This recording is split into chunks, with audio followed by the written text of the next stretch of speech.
Bapak-bapak, ibu-ibu, saudara-saudari jamaah subuh Masjid Ar-Rasul yang sama-sama kita hormati. Bersyukur kita kepada Allah Subhanahu wa Ta'ala dengan mengucapkan Subhanallah, Alhamdulillah, Allahu Akbar. Rahmat Allah masih ada di dalam diri kita. Kemudian daripada itu selawat iringan salam buat Nabi kita Nabi Muhammad sallallahu alaihi wasallam. Kita selalu berselawat Allahumma salli ala sayyidina Muhammad. Contoh tauladan yang Rasul berikan kepada kita. Mudah-mudahan syafaat di akhirat kelak untuk kita. Amin, amin ya rabbal alamin. Bapak-bapak, ibu-ibu, jamaah subuh Masjid Ar-Rasul. Apa judul daripada kajian subuh kita? Meredam hati yang gundah, meredam hati yang gelisah. Nah, di dalam Al-Quran Allah Subhanahu wa Ta'ala berfirman, Bismillahirrahmanirrahim. Qul yatawaffakum malakul mautil ladzi wukkila bikum summa ila rabbikum turja'un.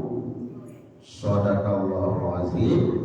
Di dalam surat As-Sajdah ayat 11. Nah, apa kata Allah? Katakanlah malaikatul maut yang disuruh untuk mencabut nyawa kamu. Tuh bersama-sama kita bapak-bapak, ibu-ibu jadi salah jual karena COVID-19.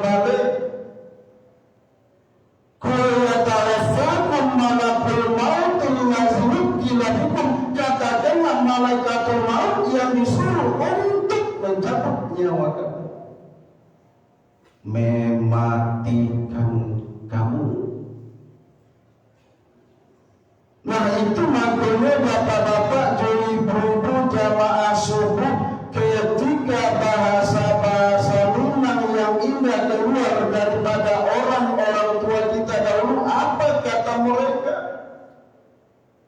Anak ayam turun 10, mati cie tinggal 9. Babisa nyawa dari tubuh tangan berangit di atas badan.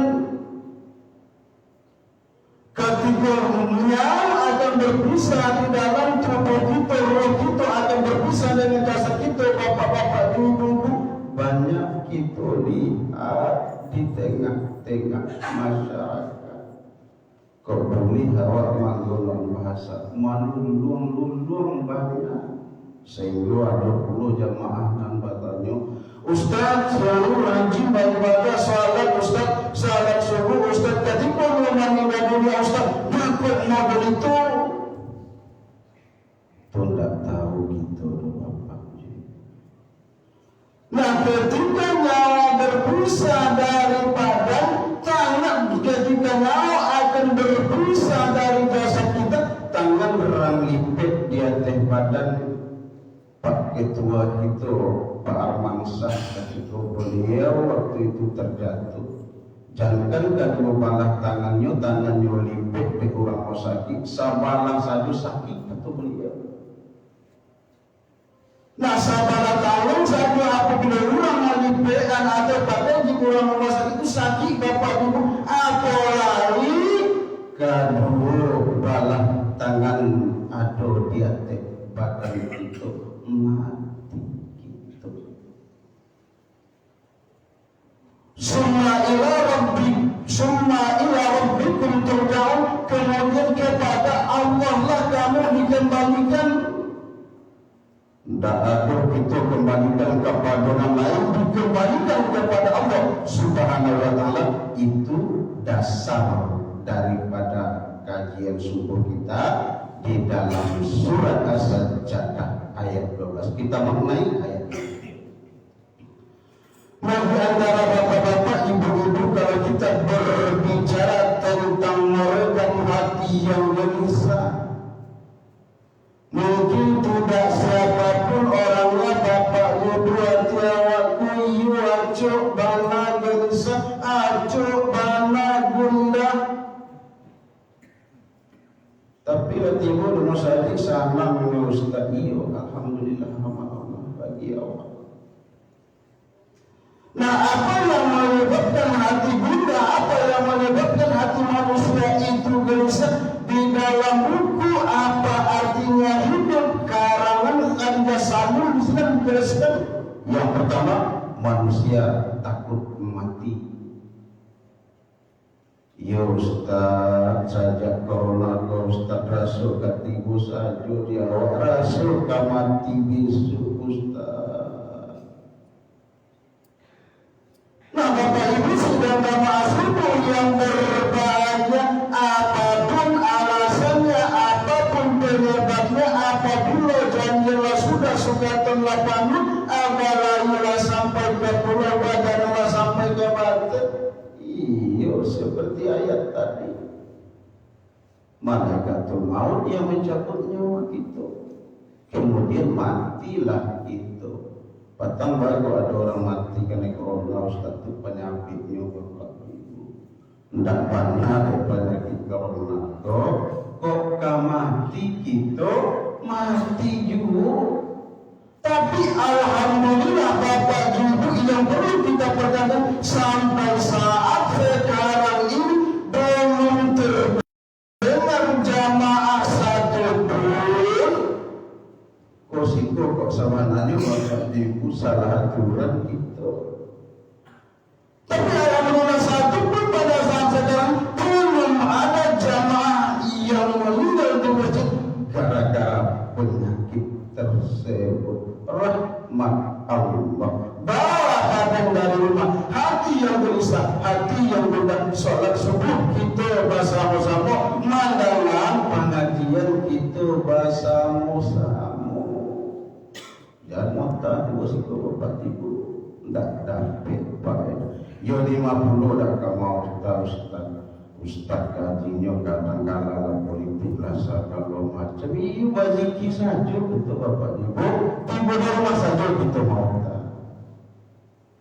Nah, itu yang pertama yang membuat hati manusia gundah dan gelisah itu karena kita semuanya takut mati. Semuanya kita baca, termasuk ambo sendiri Bapak Ibu.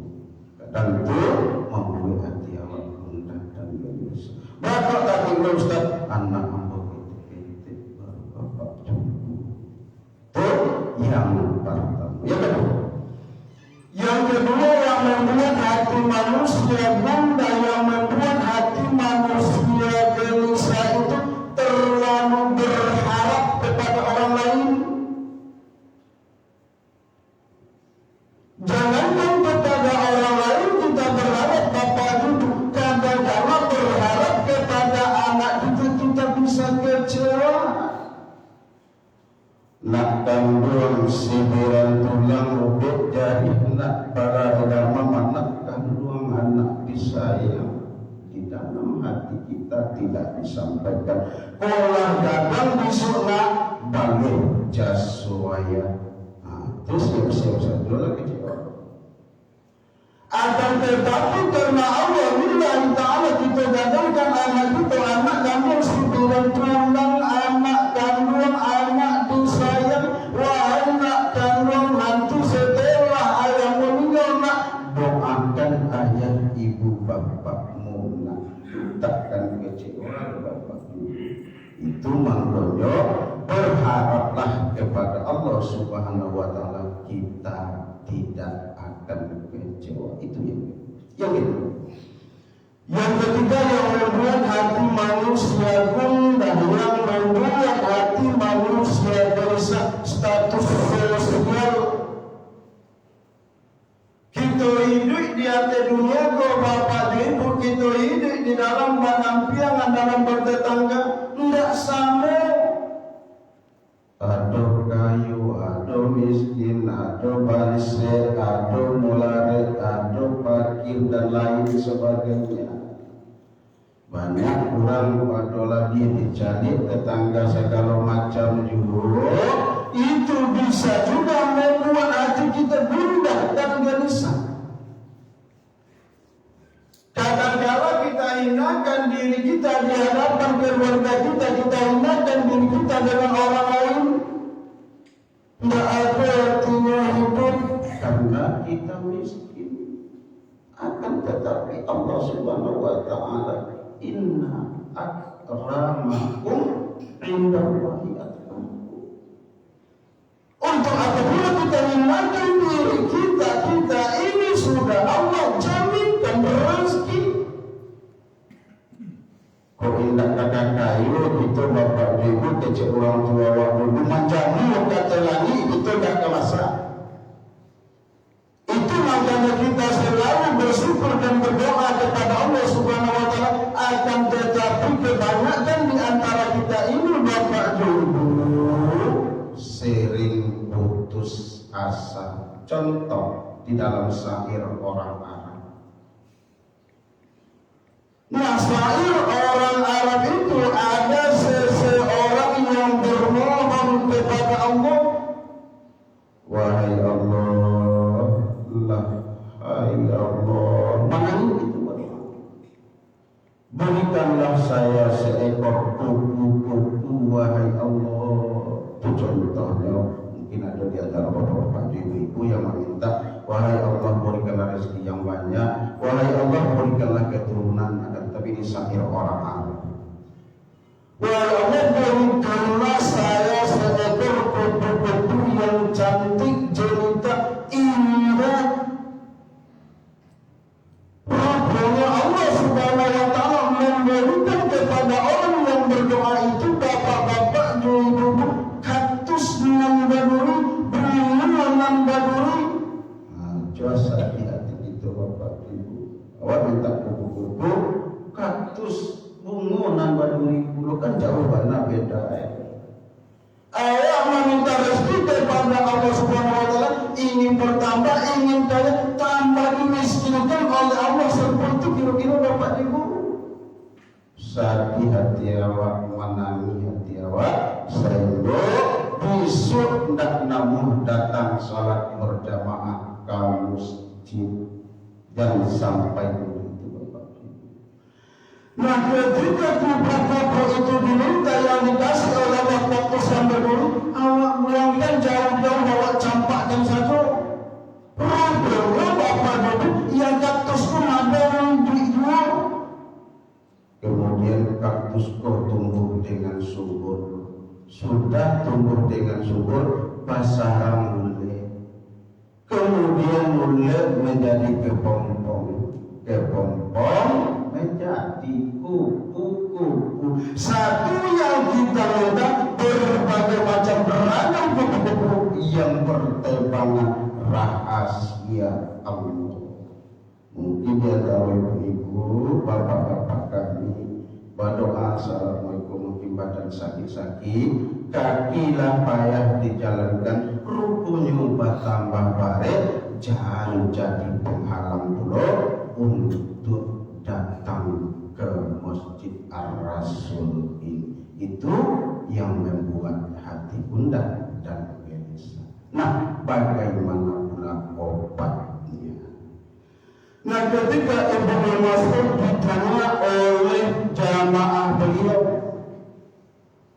wahai Ustaz, wahai guruku, sebenarnya wahai guruku, hatiku gundah, hatiku gelisah, tidur tak nyenyak, makan tak enak, selalu was-was. Wahai Ibnu Mas'ud, apa yang harus kita lakukan? Jadi kok tak jadi mulai itu bapak-bapak ibu, apa yang harus kita lakukan?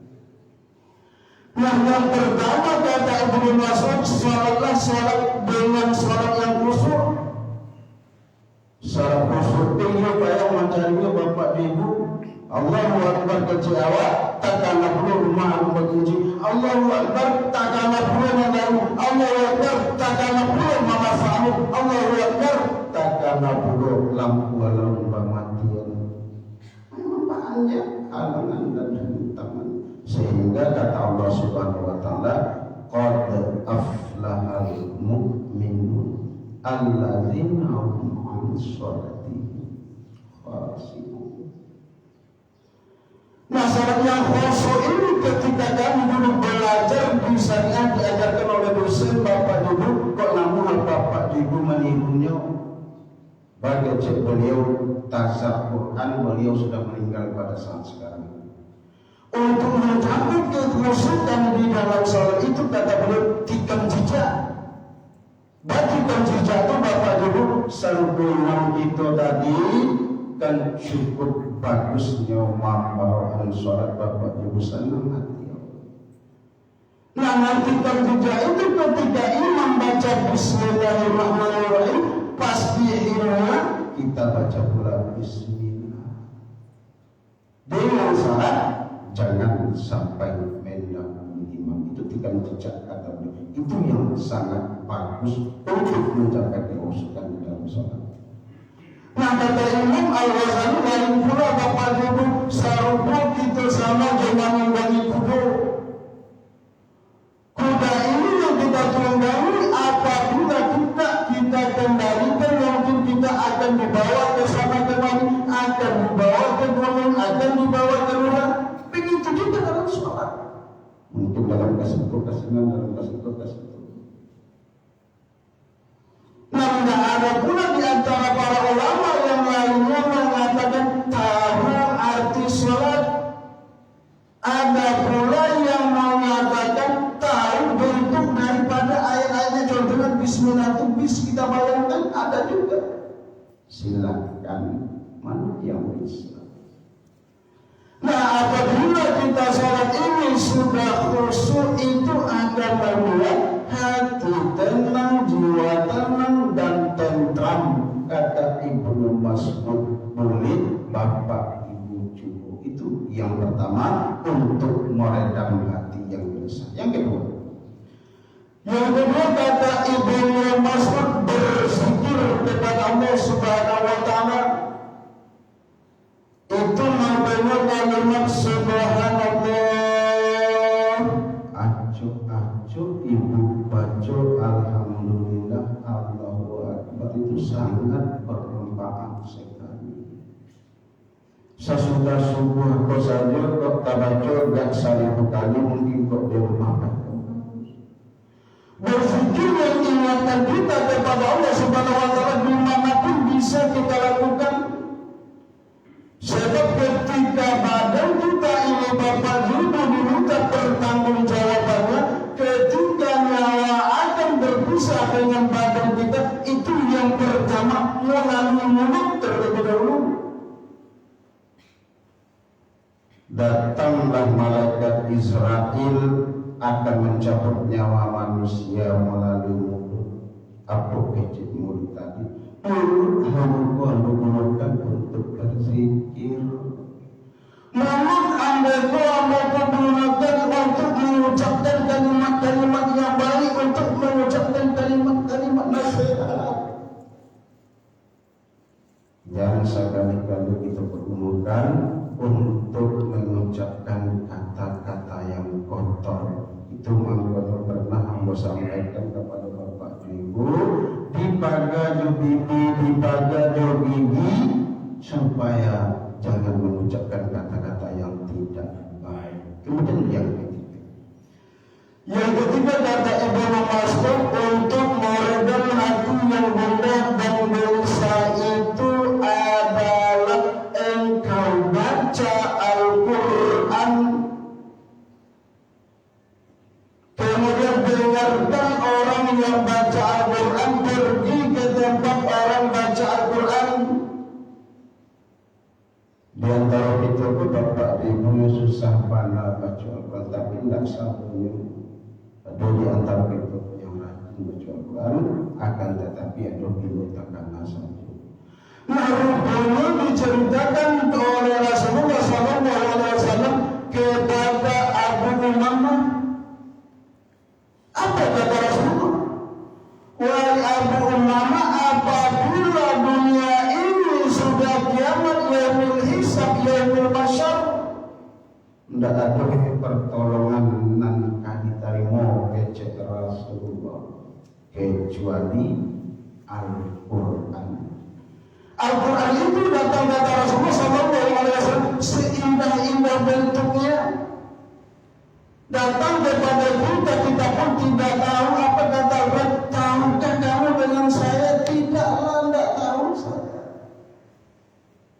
Apa kata Al-Quran yang dahulu kamu baca di atasnya? Inilah aku. Nabi bawalah menghadap oleh Al-Quran kepada Allah Subhanahu wa Ta'ala, kemudian kepada orang tua juga mendapat hal demikian. Bagi orang tua yang menyuruh anaknya baca Al-Quran, yang menyuruh anaknya untuk belajar Al-Quran, dia juga akan menerima seperti itu. Dan tetapi banyak di antara kita menyuruh saja namun atak murun nasabu beri watan sauna amfusakum. Awak suruh anak awak baca Al-Quran dan awak tidak melaksanakan. Awak suruh anak kita baca Al-Quran membayi perbulan yang susah tunggu kemana beda bapaknya. Kemudian apalagi yang memberhati kita itu supaya tenang, kata Ibnu Mas'ud sebagai obatnya hati yang bunda dan gelisah itu bayi kata pengajian sampai ini kau bapak ibu awak dangan, kemudian awak simak, kemudian awak lakukan, itu membuat jiwa kita tenang. Kemudian apalagi salat tahajud. Salat tahajud itu Bapak Ibu kita lakukan seperti yang malam itu kita bermohon kepada Allah itu sampai Allah tanam hati cukup aja Bapak Ibu. Kalau tidak percaya, ya alasan saju alasan apa bila kita mau melakukan. Kemudian yang terakhir yang membuat hati kita tenang itu kata Ibnu Mas'ud adalah bersyukur kepada Allah, tidak mengeluh kepada Allah Subhanahu wa Ta'ala. Ini ada diceritakan pada zaman dahulu seorang ibu yang sedang melaksanakan umrah. Baik ibu yang melaksanakan umrah ke bapak ibu sampai cantik ibu, sampai wajahnya bersih. Ada seorang laki-laki yang bernama Abu Hasan. Kok ibu ini terlalu cantik, dia bersinar berseri-seri. Apa gerangan yang terjadi pada ibu ini? Ibu ini barangkali orang kaya.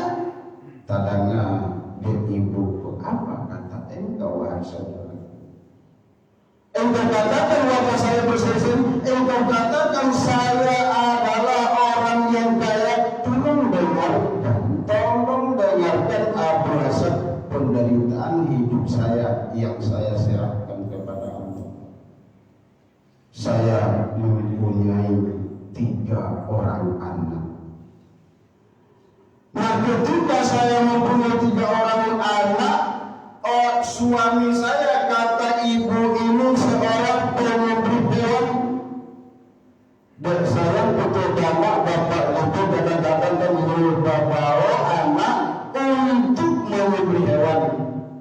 Rupanya dek anak ko nyocubon ulo diadiknya di rumah. Namun cubon adiknya di rumah, adiknya meninggal dunia karena disembeli oleh kakaknya, kata ibu ini. Kemudian karena takut kakaknya yang membeli ini, dia ke hutan pada waktu itu.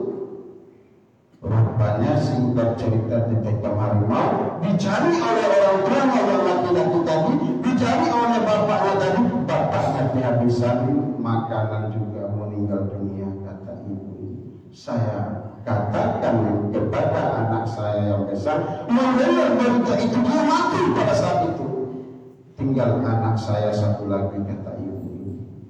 Nah, anak saya yang satu ini dia mulai pandai merangkak pada waktu itu. Ketika saya memasak air di dapur, dia pergi ke dapur, tersiram dan terbakar habis keluarga saya semuanya.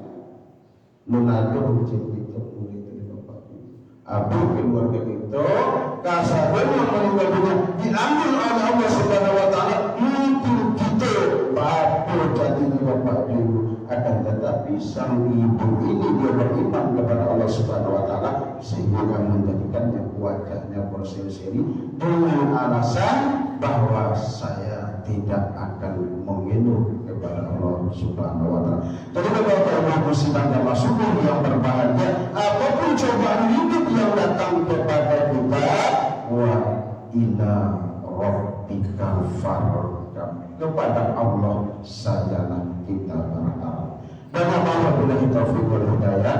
Wassalamualaikum